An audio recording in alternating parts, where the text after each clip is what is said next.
আচ্ছা, এরপরে প্রশ্ন যে মোহতারাম, আল্লাহ রব্বুল আলামিন আমাকে ভালোবাসেন কিনা বোঝার কোনো উপায় আছে?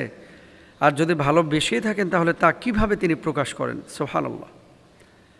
আবু হুরায়রা রাদিয়াল্লাহু তাআলা আনহু থেকে বর্ণিত হাদিস, নবীজি সাল্লাল্লাহু আলাইহি ওয়াসাল্লাম বলেছেন, নিশ্চয় আল্লাহ তাআলা বলেছেন, যে ব্যক্তি আমার কোনো বন্ধুর সাথে শত্রুতা পোষণ করবে আমি তার সাথে যুদ্ধ ঘোষণা করলাম। আর বান্দা আমার যে সমস্ত কাজের মাধ্যমে নিকটবর্তী হয় সেগুলো হলো, আমি তার উপরে যা কিছু ফরজ করেছি তা ফরজ ইবাদত সমূহ সে পালন করে, আর আমার বান্দা নফল ইবাদতের মাধ্যমে আমার নৈকট্য লাভ করে, এমনকি তখন আমি তাকে ভালোবাসতে শুরু করি। শোনেন, 1 নম্বর হচ্ছে আল্লাহর যে বিধানগুলো দিয়েছে, মানে বৈধ হালাল যে জিনিসগুলো আল্লাহ করতে বলেছেন, যদি আপনি কন্টিনিউয়াস এগুলোকে করেন, ধরেন নামাজটা ঠিকমতো পড়ছেন, রোজা ঠিকমতো করছেন, হালাল জীবনযাপন করছেন, এই যে সৎ কাজের সদিচ্ছা এবং বাস্তবায়নের তৌফিক যদি আল্লাহ রাব্বুল আলামিন আপনাকে দেয়, তাহলে জানবেন যে আল্লাহ আপনাকে ভালোবাসেন।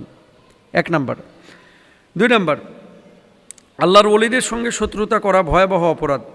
সুতরাং কোনো নেককার ব্যক্তি, আলেম ওলামা অথবা যে আল্লাহকে ভালোবাসে তার প্রতি যদি আপনার বিরূপ চিন্তা চেতনা এবং মনোভাব কাজ করে, এবং কোরআনকে যারা মহব্বত করে, ভালোবাসে, পছন্দ করে, এদের সাথে যদি আপনার শত্রুতা একটা ভাব আসে, বা তাদেরকে যদি আপনার দেখেই বিরক্তি লাগে, আল্লাহর ওলিদেরকে, আল্লাহওয়ালাদেরকে, জানতে হবে যে আল্লাহ তাআলা আপনাকে পছন্দ করেন না, আল্লাহ আপনাকে ভালোবাসেন না।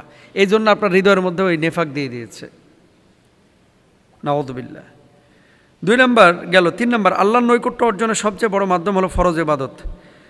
ফরজ ইবাদতের প্রতি যদি আগ্রহটা এবং মসজিদমুখী যদি আপনি হয়ে থাকেন, তাহলে জানবেন যে আল্লাহ তাআলা আপনাকে ভালোবাসেন।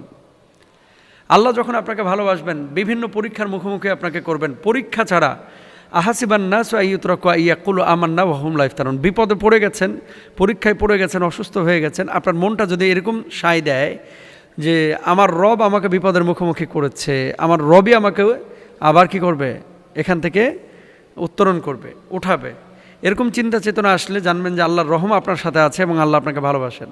আর যদি বিরক্তির ভাব আসে যে আল্লাহ আর কাউকে পাইল না, শুধু আমাকে বিপদ দিচ্ছে, জানতে হবে যে আপনি কপাল পোড়া, আল্লাহ আপনাকে ভালোবাসেন না। এরপরে নফল ইবাদতের প্রতি আপনার অতি আগ্রহ এবং আসক্তি যদি থাকে, তাহলে জেনে নেবেন আল্লাহ আপনাকে ভালোবাসেন। আল্লাহ যখন কোনো বান্দাকে ভালোবাসেন, তখন তাকে হেদায়াত, তাকওয়া, সঠিক পথে চলা তৌফিক দান করেন। সে হারাম থেকে দূরে থাকে এবং কল্যাণের পথটাকে সে আঁকড়ে ধরে। বুঝে নেবেন আল্লাহ আপনাকে ভালোবাসেন। আল্লাহর প্রিয় বান্দার দোয়া কবুল হয়, তাই বান্দা যখন আল্লাহর প্রিয় হয়ে যায়, তার দোয়া অধিক কবুল হয়। সে কিছু চাইলে আল্লাহ তাআলা দান করেন এবং বিপদে তাকে আশ্রয় দান করেন।